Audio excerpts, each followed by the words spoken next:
BBA, BCA, BCom computer కోర్సులో 100% placement లభించే ఏకైక డిగ్రీ కాలేజ్ కూకట్పల్లిలోని I3 డిగ్రీ కాలేజ్ 8367215215. నమస్తే రమగారు. నమస్తే జయ. రమగారు, శివుని సాక్షాత్కారం, ఆయన సాక్షాత్కారం పొందాలంటే ఏం చేయాలి? ఏ మార్గంలో పయనిస్తే మనకు లభిస్తుంది అంటారు? అంటే సాక్షాత్కారం అంటే సినిమాలలో గడ్డింగమని శివుడు ప్రత్యక్షం అయిపోతాడు అలా అని అనిపిస్తోంది కాబోలు, అంతేనా? అదే నా ప్రశ్న. శివుడు అంటే ప్రత్యక్ష రూపం కాదు కదా జయ. మనకేం తెలుసు, సినిమా కానీ, డ్రామాలు కానీ, నాటకాలు కానీ, లేదా మనం సీరియల్స్ చూస్తాం, వీటిలలో ఏంటంటే శివుడు అనే ఒక వ్యక్తిని చూపిస్తారు మనకు తెలియడం కోసం. వీళ్ళకి శివుడు ప్రత్యక్షమై ఈ వరం ఇచ్చాడు అని తెలియడం కోసం వ్యక్తిని చూపిస్తారు. అందులో ఉన్న త్రిమూర్తుల్లో చాలా తొందరగా వచ్చేసేది ఆయనే. తొందరగా వస్తాడు, తొందరగా ఇచ్చేస్తాడు అని చెప్పుకుంటాం. మనకు అవి తెలుసు. శివుడు అట్లా సాకార రూపిగా మన ముందు ప్రత్యక్షం అవుతాడని, మనలాగానే ఇంకొంచెం ఘనంగా ఉంటాడని మనకు అదే తెలుసు. మనలాగానే ఉంటాడు, ఇంకొంచెం తెల్లగా ఉంటాడు, తర్వాత ఏ త్రిశూలం పట్టుకుంటాడు, మనలాగా బట్టలు గిట్లు కాకుండా ఏదో పులి చర్మం కట్టుకుంటాడు, ఏనుగు చర్మం కడతాడు, లేకపోతే పైన గంగమ్మను పెట్టుకుంటారు, గంగను పెట్టుకుంటాడు, మెడలో పాములు ఉంటాయి. మనకి తెలుసు కాబట్టి శివుడు అంటే ఇలా ఉంటాడు అని మనం అనుకుంటున్నాం. అవునండి. నిజానికి శివుడు ఇలా ఉంటాడా గ్యారంటీగా మనకు తెలుసా? మనకి బుద్ధి నిలవడానికి ఇలా ఉండి ఉండొచ్చేమో అన్న ఊహకి ప్రతిరూపంగానే మనం గీసుకునే చిత్రాలు, చూసుకునే ఫోటోలు, వారైనా మనకు పంపించే రకరకాల ఇమేజ్లు అవన్నీ. శివుడనే ఆయన ఈ ప్రపంచం మొత్తాన్ని లయకారకుడు, ప్రపంచం మొత్తాన్ని లయం చేసేవాడు. అవును కదా? ఇప్పుడు చూడు, ఒక 10 మందికి 20 మందికి మేలు చేసేవాడిని మనం మహానుభావుడు అంటాం. ప్రత్యేకమైన వ్యక్తులు. ఒక 5-6 వేల కుటుంబాలకి గురువుగా ఉండే ఆయన ఇంకా ప్రత్యేకం. ఏదో మంచి కళగా, సాత్వికంగా వాళ్ళ మొహాలు కనిపిస్తాయి గురుజీలు మనకి. 100 మందిని, 100 కోట్ల మందిని అట్రాక్ట్ చేయగలిగిన వాడు. ఇంకా వాళ్ళకి బోల్డ్ పవర్స్ ఉన్నాయి తెలుస్తుంది. మొత్తం ప్రపంచంలో ఉన్న ప్రాణికోటి అందరికీ ఆజ్ఞ జారీ చేయగలిగేవాడు మనలాగానే కాళ్ళు చేతులతోటి ఉంటాడమ్మా. ఇలాగే ఉంటాడా? ఇలా ఎలా ఉంటాడు? అలా ఊహించకూడదు అసలు. మనకి బుద్ధి నిలవడం కోసం ఏర్పడిన రూపాలు ఇవి. నీ దృష్టి భగవంతుని యందు నిలవడం కోసం మొదటి ఇప్పుడు ఊరికే గోడకేసి చూస్తూ ధ్యానం చేయండి అన్నారనుకో, గోడకేసి చూస్తుంటే అలా పోతూ ఉంటుంది కన్ను. అదే అక్కడ ఒక చుక్క పెట్టారనుకో, ఆ చుక్కకేసి చూస్తుంటే మెల్లిగా ఏమైతే అలా చూస్తున్నాం అనుకోండి. ట్రై చేసి ప్రతి వాళ్ళు చూడండి, తెలుస్తుంది. ఇప్పుడు నేను నీకేసి చూస్తున్నా, నీ బొట్టుకేసి చూస్తాను అనుకో, కాసేపు అయ్యాక నీ బొట్టు ఇట్లా పెద్దదైపోయినట్టుగా తెలుస్తుంది. దృష్టి దాని మీద నిలబడుతుంది. ఒక చుక్క మనని ఆకర్షించి దృష్టిని నిలబెడుతుంది. ఇది సాధారణంగా తెలిసింది. అవునండి. ఇప్పుడు ఒక చక్కటి రూపం, నీలము తెలుపు కలిసిన ఒక అందమైన స్వరూపం, చక్కటి ముఖం, సగం అరతెరిచిన కళ్ళు, పైన ఒక్క కన్ను బొమ్మ, ఆయన పెదిమలు నవ్వుతున్నాయేమో, మన కోసమే నవ్వుతున్నాయేమో అనిపించేంత చక్కటి నవ్వు. ఆ మెడలో మామూలు వాడెవ్వడూ ధరించలేని మహాపన్నగం ఒకటి ఉంటుంది. ఈ మెడ భాగం అంతా నీలంగా ఉంటుంది. మీకోసమే నేను ఈ విషయాన్ని స్వీకరించానని చెప్తున్నట్టు. ఇప్పుడు ఇవన్నీ భగవంతుడు, ఈ స్వరూపం మనది, మన కోసం అన్న భావనతో ఏమవుతాం, మనం అందులో లయమై వెళ్ళిపోతాం. మన దృష్టి అందులో లీనమైపోతాం. దానికోసమని ఈ స్వరూపాన్ని చిత్రించారు. ఈయన ఇలాగే ఉండొచ్చు, ఇలాగే ఉంటాడని తెలియదు మనకి. నువ్వు శివుడి బొమ్మలు ఏదైనా చూడు, కాసేపు చూసేసరికల్లా రమ్మంటాడు, మనని పిలిచేస్తున్నట్టు ఉంటుంది. లింగ రూపం చూసామనుకో, మనకేం పెద్దగా భావాలు తెలియవు, అక్కడేదో పవర్ ఉందని ఊహ మనకి, అంతే. అదే నువ్వు స్వరూప ఫోటోను చూడు, ఒక పెద్ద ప్రతిమ ఎక్కడో బాస్పెట్లు వేసుకొని కూర్చున్నాడు, జపం చేసుకుంటున్నాడు. ధ్యానమగ్నుడుగా ఉన్న శివుడు, ఆయన కళ్ళు, ఆయన మొహము, ఆ కూర్చున్న విగ్రహము, ఒక సమున్నత ఆకారము, అవన్నీ కూడా మనని మొత్తం లోపలున్న అన్ని రకాల ఆవేశాలన్నీ లాగేసుకుంటున్నట్టు ఉంటుంది. అవునండి. ఆ లాగేసుకోగలిగే రూపాన్ని మనం చిత్రీకరించుకొని చూస్తున్నాం. శివ సాక్షాత్కారం అంటే మాటలతో చెప్పేది కాదు. మాట ఊరికే ఒట్టి పదం, అది అంతే. నిజంగా సాక్షాత్కారం లభించిన వాడు ఎవరిని మనం చూడలేము. వాళ్ళు మనలాగా మామూలుగా ఏముండరు. పొందిన వారు కూడా ఉండరంటారా రమ్మగారు? ఎందుకు ఉండరు? మహానుభావులు ఎవరో ఒకళ్ళు మనలాగా ఉండరంటారా? మనలాగా ఇప్పుడు ఈ సంసారంలో ఉండరు కదా. ఇంకా వాళ్ళకి ఏది అక్కర్లేదమ్మా. ఒక్కసారి భగవంతుణ్ణి కంటితో చూడడం అంటే బ్రహ్మానంద స్థితి. ఆ స్థితిని అనుభవించిన వాడికి ఇంకా ప్రపంచంతో పనే ఉంది. ఎవరు కావాలి ఆయనకి? ఇంకా ఏమీ అక్కర్లేదు. ఇక ఏ ఆశ లేదు. ఒక్కసారి భగవంతుణ్ణి కంటితోటి చూడగలిగిన వాడు, పైగా ప్రధానమైనది ఏంటంటే నేకెడ్ అయి భగవంతుణ్ణి చూడలేదు. ఈ కన్ను బయట ప్రపంచాన్ని చూస్తుంది. కన్ను వెనకాలేముందో కంటికి తెలుసా? కంట్లో ఒక నలుసు పడింది, అదేమిటో నువ్వు చెప్పగలవు? నా కంట్లో పడ్డ నలుసు నల్లగా ఆకుపచ్చగా 2 గీతలు ఉన్నాయి దాంట్లో అని చెప్తావా? నువ్వు అద్దంలో చూసుకోవాలి నువ్వు. అంతే. ఏమి కన్ను ప్రపంచం అంతటినీ చూస్తుంది కదా, దాన్ని ఎందుకు చూడదు? పోనీ నా రంగు ఏదో నా కంటికి తెలుసా? నేను అద్దంలో చూసుకుంటే తెలుస్తుంది. లేకపోతే పోనీ నీ కంటి వెనకాల 376 నెర్వ్స్ ఉంటాయి, ఏది ఒక నెర్వ్ని చూడమను. ప్రపంచాన్ని మాత్రమే చూడగలదు, బయటని బాహ్యమైన దానినే చూస్తుంది. మన అవయవాలన్నీ కూడా బాహ్యంగానే ప్రవర్తిస్తాయి.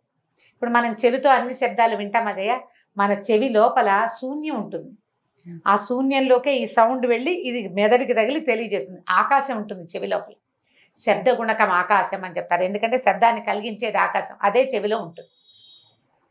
చెవి కూడా అంతే, దాని లోపల శబ్దాలు తెలియదు. మెదడులో ఒక టప్పమని ఒక నరం పగిలింది, మన చెవి దాన్ని వినలేదు. మనకు మతిపోతే డాక్టర్ చెప్తాడు వీళ్ళకి మెదడులో నరం చిట్లిందండి అని. ఏమి బయట ప్రపంచాలు చిటుక్కుమన్నా ఓ గుడ్డు సూది పడినా వినపడుతుందే నీ చెవికి. తన లోపల తన వెనకాల నరం చిట్లింది, దానికి ఎందుకు తెలీదు. ప్రశ్నే. ఇప్పుడు బాహ్యేంద్రియాలు ఏవి భగవంతుణ్ణి చూడలేవు, ఇవన్నీ బయటకి ప్రసరించేవి. అంతరింద్రియంతో భగవంతుణ్ణి తెలుసుకోవాలి. ఇప్పుడు అంతరింద్రియం ఏమిటి? మనకు లోపల ఏముంది? మనసు, బుద్ధి, అహంకారము, చిత్తము, ఈ 4 శరీరం లోపల ఉన్నాయి మనకి. నీ మనసు ఎక్కడుంది? ఫలానా చోట ఉందని చెప్పగలమా? బుద్ధి, ఇది మెదడు, దీని పేరు మెదడు. దీంట్లో బుద్ధి ఉందా? ఉంటే ఉండొచ్చు, లేకపోతే లేకపోవచ్చు. చిత్తం, చిత్తశాంతి అనే పదం వాడుతుంటాం. అవునండి. ఏమిటి ఆ పదార్థం? చిత్తం, అది కూడా లోపలే ఉంటుంది. అహంకారం లేనిదెవరు? నేను అనే భావన ఉంది చూసావా, అది ప్రతివాడికి ఉంటుంది. ఈ 4టిని మూసేస్తే అప్పుడు అంతరింద్రియం తెరుచుకుంటుంది, అంతర్నేత్రం భగవంతుణ్ణి చూడగలుగుతుంది. ఈ 4టితోటి కూడా మనం భగవంతుణ్ణి చేరలేం. ఇప్పుడు మనసు అన్ని చోట్లకి పరిగెడుతుంది. ఏది? ఆఫ్రికా వెళ్తావు నీ మనసుతోటి. ఈ ఆఫ్రికా ఎలా వెళ్తావు నువ్వు? ఆఫ్రికా ఈ మొత్తం ప్రపంచ పటంలో ఫలానా చోట ఉంది అని నువ్వు కంటితో చూసి తెలుసుకున్నావు. ఆఫ్రికాలో నల్లటి మనుషులు, ఎత్తైన వాళ్ళు, జీబు జుట్టు ఉన్న వాళ్ళు ఉన్నారని నువ్వు చదివాం, నీకు తెలుసు కదా. ఇప్పుడు ఆఫ్రికాకి ఫ్లైట్లో వెళ్ళాలి, అక్కడ కొబ్బరి చెట్లు ఉంటాయి, సముద్రాలు ఉంటాయి, అవన్నీ నీ ఊహ. నువ్వు ఏవేవి ఇక్కడ చదివేవో, ఏవి తెలుసుకున్నావో అక్కడికే నీ మనసు ప్రసరిస్తుంది. ఇక్కడి నుంచి నువ్వు ఆఫ్రికా వెళ్ళిపోతుంది నీ మనసు. నీకు ఆఫ్రికా అనే ప్లేస్ తెలిసి, పేరు తెలిసి, అక్కడ వీళ్ళంతా ఉంటారని తెలిసిన చోటకే నీ మనసు పరిగెడుతుంది. నీకు తెలియని ఒక విషయం వైపు నీ మనసు ఎలా వెళ్తుందో చెప్పు. కష్టం, వెళ్ళదు. అందుకంటే వేగమైనది ఏది అంటే మనసు కదా. నీకు తెలియని విషయానికి వెళ్తుందా మనసు? వెళ్ళదు. తెలిసిన వాటికే వెళ్తుంది. ఇవంతా తెలుసు నీకు, ప్రపంచం గురించి మొత్తం తెలుసు. కానీ కన్ను ఏం చూస్తుందో దాన్నే ఇప్పుడు మనసు తెలుసుకుంటుంది కదా. ఇప్పుడు మనసు కూడా తనకి తెలియని విషయం ఏమిటంటే భగవంతుడు అనే బ్రహ్మ పదార్థం మనసుకు తెలియదు. అది ఎప్పుడు చూడలేదు కదా. కన్ను చూస్తే మనసుకు తెలుస్తుంది, కన్ను చూడనప్పుడు మనసుకు ఎలా తెలుస్తుంది? చెవన్నా వినాలి. కన్ను చూడాలి, చెవి వినాలి, ఆ 2 జరగలేదు. జరగకపోతే మనసుకు తెలిసేదే లేదు. సో ఇప్పుడు మనసుతోటి కూడా మనం భగవంతుడిని చేరలేం, లాభం లేదు. మరి దేంతో వెళ్తావు భగవంతుడి దగ్గరికి? ఈ మనసు, బుద్ధి, అహంకారము, చిత్తము, ఈ 4 కూడా ప్రస్తుతపు జీవితాన్ని ముందుకు తీసుకెళ్ళటానికే మనకు ఉపకరిస్తాయి. కొత్త విషయాన్ని, జ్ఞానాన్ని పెంపొందించుకోవటానికి ఉపకరిస్తాయి. భగవంతుని చేరాలంటే వీటిని మాన్పాలి, వీటిని తగ్గించుకోవాలి, వీటిని వదిలిపెట్టేసేయాలి, మనసుని దాటి ప్రవర్తించాలి. ఇప్పుడు ఈ 4 అనుకుందాం. మనకు మామూలుగా ఇంద్రియాలు ఉన్నాయి. ఏమేమిటి? జ్ఞానేంద్రియాలు, పంచ జ్ఞానేంద్రియాలు, పంచ కర్మేంద్రియాలు. జనరల్గా తెలిసినవే కదా. కన్ను, ముక్కు, చెవి, నాలుక, చర్మం. ఓకే. అక్కడి నుంచి కాళ్ళు, చేతులు, లోపల ఉండే రహస్యవయవాలు, ఇవి మొత్తం కలిపి 10. అంతే కదా. అవునండి. ఈ 10 తోటి మనం అన్ని రకాల ప్రవర్తనలు చేస్తాం. అవును. ఇవి 10, లోపల ఉన్నవి 4. మనసు, బుద్ధి, అహంకారము, చిత్తము 4. వీటితో పాటు ఈ 14 తోటి తోటే మనిషి ఉంటాడు ఇప్పుడు ప్రస్తుతం ఎవడైనా సరే, నువ్వు నేను కూడా సమస్తమైన వాళ్ళు. అంటే ఇప్పుడు చెయ్యి నేనేనా? మీలో భాగం. భాగం. కాలు నేను కాదు, చెవి నేను కాదు, ఈ ముక్కు నాలుక ఏది నేను కాదు, ఇవన్నీ కలిపి నేను. అంతే. అవును. ఇప్పుడు నేను మరణించాను అనుకుందాం. ఈ నేను అనే వ్యక్తి మరణించాడు. వీడి శరీరం అంతా ఇక్కడే ఉంటుంది. వీడి పంచ జ్ఞానేంద్రియ పంచ కర్మేంద్రియాలు రోడ్డు మీద ఇక్కడే కనపడతాయి మనకి. వీడు ఇక్కడే ఉన్నాడు కాబట్టి వీడి చిత్తము మనసు అహంకారము బుద్ధి వాడిలోనే అక్కడే ఉండాలి కదా. కానీ వీడు ఎందుకు కదలడు? దేనివల్ల వీడు కదలటం లేదు? ఇంతకుముందు దేనివల్ల కదిలాడు, ఇప్పుడు దేనివల్ల కదలటం లేదు? ప్రాణం లేకపోవటంతో. ఇప్పుడు ప్రాణం అనే వస్తువు ఏమిటి? ఈ ప్రాణం ఎక్కడికి వెళ్ళింది? ప్రకృతిలో కలిసిపోయింది. ముందు ఎక్కడి నుంచి వచ్చింది? ప్రకృతి నుంచే వచ్చింది. ఇప్పుడు ఆన్సర్లు కరెక్ట్గా ఉన్నాయి నీ దగ్గర. ప్రకృతిలోంచి వచ్చిన ప్రాణం ఒక ఇంత చుక్కలోకి ప్రవేశించి వాడిని ఇంత ఇంత ఇంత ఇంత ఇలా చేసి కాళ్ళు చేతులు అన్నీ వచ్చేలాగా చేసి ఇంత వాడిని చేసి బయట పెట్టింది. ఇంతవాడు అంతవాడయ్యాడు. తర్వాత ఇలా వంగిపోయాడు, తర్వాత వెళ్ళిపోయాడు. ఇప్పుడు వీడు ఇంతగా ఉన్నప్పుడు ఒకడే కదా. అవునండి, ఒకడేనా? ఇప్పుడు వీని ఇంత నుంచి ఇంత దాకా వాడితో పాటే ఉన్నది, ఇప్పుడు ఎక్కడికో వెళ్ళిపోయింది. వెళ్ళి ఏం చేస్తుంది? అది మళ్ళీ ఇంతలోకి ప్రవేశిస్తుంది. ఎక్కడో ఆ జీవం ఎక్కడో ప్రవేశిస్తుంది. ఖచ్చితంగా ప్రవేశిస్తుంది అమ్మగారు. తప్పేది లేదు. ఎప్పుడు ప్రవేశించదు అనే దాని మీద మనం మాట్లాడుకోవాలి. ఇది తప్పనిసరి. ఇందులో ఏ మార్పు లేదు. నువ్వు మనిషిగా పుడతావా, జంతువుగా పుడతావా, క్రిమికీటకాదులుగా పుడతావా, నువ్వు ఎలా పుడతావు అనేది నువ్వు ఇప్పుడు చేసిన కర్మలు, ఇంతకుముందు చేసిన కర్మల మీదే డిపెండ్ అయ్యి ఉంటుంది. మన కర్మల మీదే. ఖచ్చితంగా. ఈ కర్మ సిద్ధాంతమే భారతీయ తాలూకు అస్తిత్వ సిద్ధాంతం. ఇదే భారతీయ అస్తిత్వం. కర్మ సిద్ధాంతమే భారతీయుల ప్రధానమైన సిద్ధాంతం. ఇవాళ నువ్వు ఒప్పుకోకపో. మేము ఒప్పుకోమండి, మేము ఒప్పుకోము. ఒప్పుకోవద్దు. ఒప్పుకోకపోయినా తప్పేది లేదు. ఒప్పుకోకపోయినా ఇవాళ 6 అడుగులు ఉన్న నువ్వు ఒకప్పుడు నువ్వు ఒక సూది మన మోపినంత చుక్కవి, నువ్వు ఒప్పుకు తీరాలి. ఖచ్చితంగా. సృష్టి ఇప్పుడు సూది మన మోపినంత చిన్న డ్రాప్ నుంచి నువ్వు ఇంత వాడి అయ్యేందుకు నువ్వేం చేసావు? నువ్వేం చేయలే. నీ లోపల కదులుతోంది ఆ ప్రాణం. అది నీతో ఉంది కాబట్టి ఉన్నావు నువ్వు. అది నీతో ఉంది. ఇప్పుడు ఆ ఉన్నదే భగవంతుడు, అదే శివుడు. అది మనతో ఉన్నంత కాలం మనం ఉంటాం. అంతా నాదే. మరి ఎందుకు గుర్తించలేకపోతాం అంటారు? దాన్ని విష్ణుమాయ అంటారు. ఇప్పుడు భగవంతుడు ఈ మాయ ఆవరణతోటే మన కథ నడిపిస్తాడు. జయ, నేనే దేవుడిని నీకు మొదటి రోజునే తెలిసిపోయింది, అందరికీ తెలిసిపోయింది. పుట్టగానే నేను దేవుడిని తెలిసిపోతే సృష్టి ఎలా ముందుకెళ్తుంది? ప్రపంచం ఎలా నడుస్తుంది? ఒక్కొక్కడు తెలుసుకుంటాడు. జనన మరణ చక్రాన్ని దాటుకుంటూ వెళ్తాం. ప్రతివాడికి తెలుస్తుంది. కొంతమందికి 1,00,000 జన్మల తర్వాత తెలిసేవాడు కూడా ఉంటాడు. కొద్ది జన్మల్లోనే తెలుసుకోగలిగిన వాడు కొంతమంది ఉంటారు. అంటే ఇప్పుడు మనిషిగా పుట్టడానికి ముందు మనం ఎవరం అంటే జంతువులుగా ఉండొచ్చు, ఇంకేదోగా ఉండొచ్చు. పరిణామ క్రమంలో వాటి నుంచి చిన్న కీటకాల నుంచి లేదా చిన్న చేప నుంచి అట్లా అట్లా అట్లా మారుతూ మనకు మానవ జన్మ లభించింది. ఈ లభించిన దుర్లభమైన మానవ జన్మని మనం ఉపయోగించుకోవాలి, ధర్మాచరణ చేయాలి. ఇప్పుడు ఈ ధర్మం అనగానే ఒక్కొక్కళ్ళది ఒక్కొక్క ధర్మం కదా.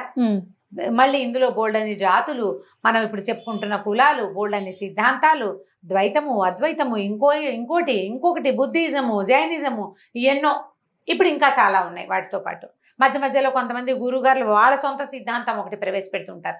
వాళ్ళు ఉన్నారు సిద్ధాంతకర్తలు.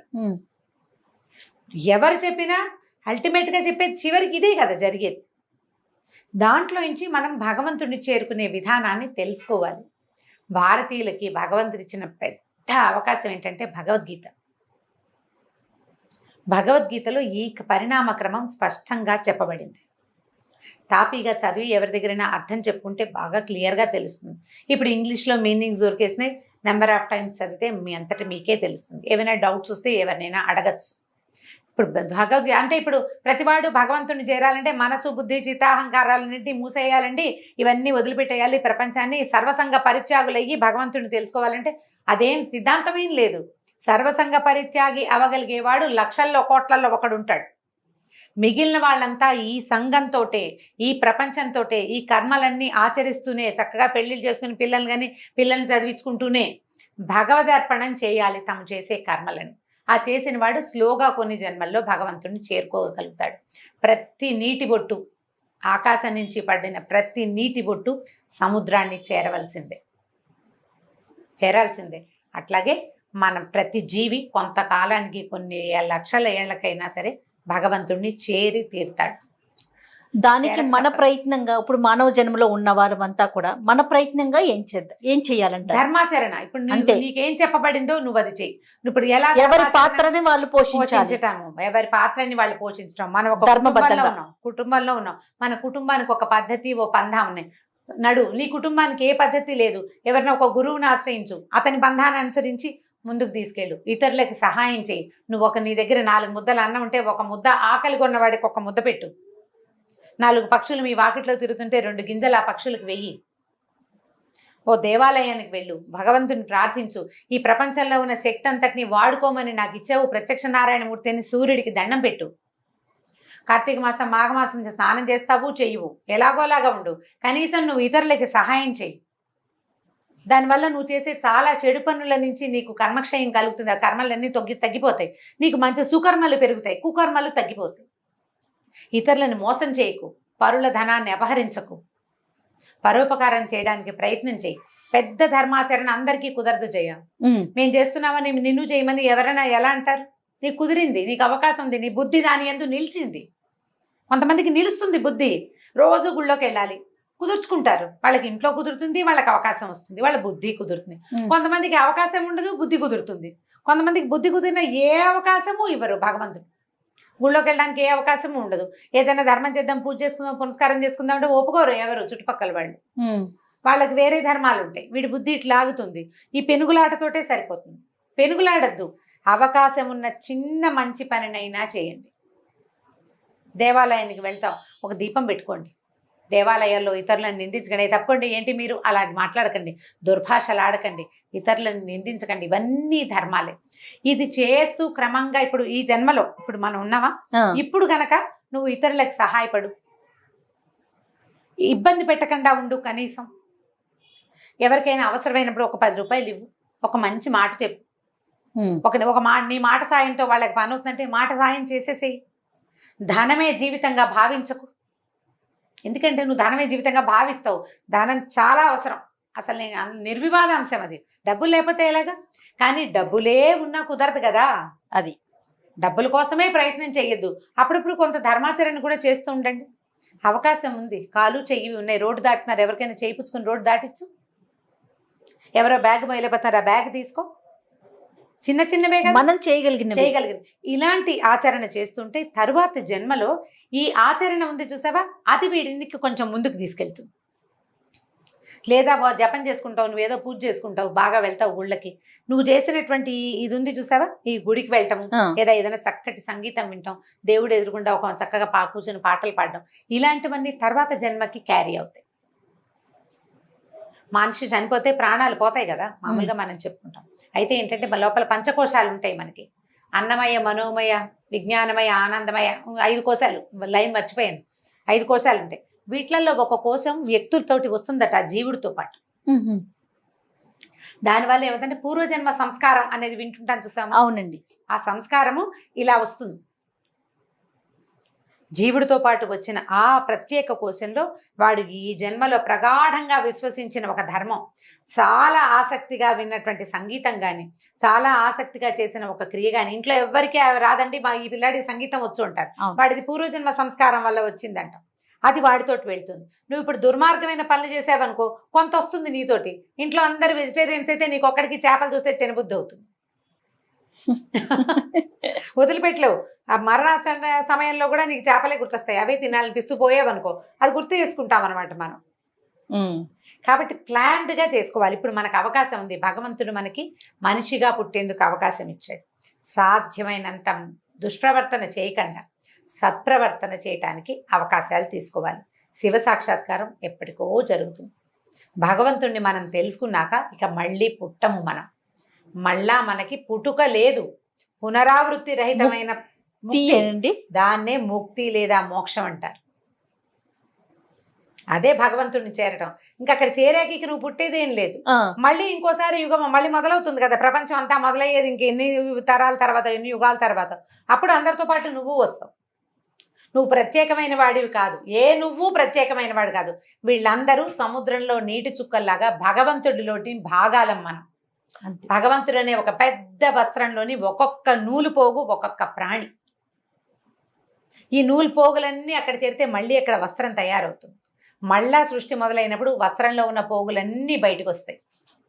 చెట్లు గాను, చేమలు గాను, పురుగు గాను, పిల్లి గాను, ఎలక గాను, మనిషి గాను అవే పుడతాయి. నేను ఆ వస్త్రంలోని దాన్నే వాణ్ణే అని మనం తెలుసుకోగలగాలి. ఆ సముద్రపు నీటి చుక్కనే అని గనక మనకి తెలిసిందా, నాలాంటి వాడే నువ్వు కూడా, నా ఎదురుగుండా ఉన్నవాడు కూడా నాలాగానే ఒక భగవంతుని స్వరూపం. వాడి రూపం అలా ఉందంతే. నువ్వు మంచినీళ్ళు తెచ్చావు జయ, ఒక పెద్ద బిందె నిండా. నీళ్లు ఎన్ని ఉంటాయి? బిందెడు నీళ్లు. దాన్ని గ్లాసులో పోసావు, గ్లాసుడు నీళ్ళు. కొన్ని చెంబులో పోసావు, చెంబుడు నీళ్లు. ఇప్పుడు అన్నిట్లలో ఉన్నది ఏమిటి? నీళ్ళే. రూపమేగా మారింది అంతే. ఆఫ్రికాలో నల్లగా ఎత్తుగా జీబు జుట్టుతోటి ఉన్నా వాడు దేవుడే. పోనీ ఇక్కడ యూరోప్లో చూస్తే ఎర్రగా పొడుగ్గా భలే అందంగా ఉన్నారు, బాగున్నారు అనిపిస్తారు, వాళ్ళు భగవంతుడే. నువ్వు నేను కూడా, మనతో పాటు పిల్లి ఎలక అన్నీ కూడా మన కర్మానుభవాలను బట్టి మనం ఎలా పుడతాము, ఎక్కడ పుడతాము అవన్నీ నిర్దేశించబడతాయి. ఇప్పుడు మనం చేసేదే మన తర్వాత జన్మకి కారణం అవుతుంది. నువ్వు మంచివి చేస్తే నీకు మంచి జన్మ, లేదా నువ్వు చాలా అద్భుతమైన కార్యక్రమాలు చేసేస్తే నీకు పునరావృత్తి లేకుండా చక్కగా నువ్వు భగవంతుని చేరిపోతావు. మనకు భగవద్గీతలో చెప్తారు, అంత్యకాలంలో మరణించే సమయంలో నన్ను తలచిన వాడు నా వంటి వాడే అవుతాడని చెప్పాడట కృష్ణుడు. ఎప్పుడు అంత్యకాలంలో ఎలా తలుస్తారు జయ? అంత్యకాలంలో అమ్మో అయ్యో కుయ్యో మొర్రో అంటారు ఎవరైనా. ఎప్పుడు తలుచుకుంటాం మనం? నీకు నిత్యం రామకృష్ణ అనే అలవాటు ఉంటే, చచ్చిపోయి ప్రాణం పోతుంటే రామా ప్రాణం పోతోందిరా అనొచ్చు. సడన్ గా రామా ఎలా గుర్తొస్తాడు నీకు? రాడు. ఆ రామని, ఆ కృష్ణని, ఆ నారాయణుడు, ఆ గోవిందుడిని మనతోటి ఉంచుకోవాలి అంటే నిత్యము నామపారాయణ చేయాలి, స్మరణ చేయాలి. లేదా మంచి మెథడ్ చెప్తాను జయ, ఇప్పటిదాకా ఎప్పుడూ చెప్పలేదు. పిల్లలకి చక్కగా దేవుడి పేర్లు పెట్టుకోండి. గోవింద, రామ, నారాయణ, కృష్ణ అని చక్కగా పిల్లవాడిని పిలుచుకుంటే ఆ పిలుపుతోటి ఉంటుంది. చచ్చిపోయేటప్పుడు పిల్లల్ని ఎలాగో తలుచుకుంటాం. ఆ పిలిచి పిలిచి పిలిచి కృష్ణుడు మనతోటి ఉంటాడు. మనం ఏం చేస్తాం ఇప్పుడు? యష్ మష్ కష్ అని ఇలా చివరి అక్షరాలు 2 అక్షరాలు ఉండాలి, 2వ అక్షరం హలంతం ఉండాలి. ఎలాగోలాగా కొత్తగా పెట్టాలనుకుంటాం. అందులో మళ్ళీ ఒక అక్షరంతోనే పిలుస్తాం. కొత్త అక్షరంలోనే ఒకే అక్షరంలో పిలుస్తున్నాం. అదేదో సినిమాలో లీ అని పిలుస్తుంటారు వాడిని. లీ అనేది పిలిపేయటం విచిత్రంగా ఉంటుంది. లీ అని పే అని పిలుచుకోకుండా చక్కగా దేవుడి పేర్లు కనుక పెట్టుకున్నామంటే ఏం చక్కగా దేవుడి పేరుని పిలుచుకుంటూ ఉండొచ్చు రోజంతా. దీని మీద మన కార్తీక పురాణంలో ఒక కథ కూడా ఉంది, అజామిళుడి కథ. అందులో నారాయణ నారాయణ అని పిలుస్తాడు. చచ్చిపోయేటప్పుడు కొడుకుని పిలుస్తాడు ఆయన. నారాయణ దూతలు వచ్చేస్తారు, విష్ణు పార్షదులు వచ్చి తీసుకెళ్ళిపోతారు అతన్ని. కాబట్టి చక్కగా పిల్లలకి ఈ పేర్లు పెట్టుకోండి. భగవత్ సాక్షాత్కారం బహుసులువుగా జరుగుతుంది. మనకి ఇచ్చిన ఈ జన్మను ఉపయోగించుకొని తోటి వారికి మనం చేయగలిగినంత ఉపకారం చేయాలి అంతే. రైట్ రమ్మగారు, నమస్తే. నమస్తే జయ. ఈ వీడియో కనుక మీకు నచ్చినట్లయితే లైక్ చేయండి, షేర్ చేయండి. మరిన్ని వీడియోస్ కోసం మా ఛానల్ని సబ్స్క్రైబ్ చేసుకోండి.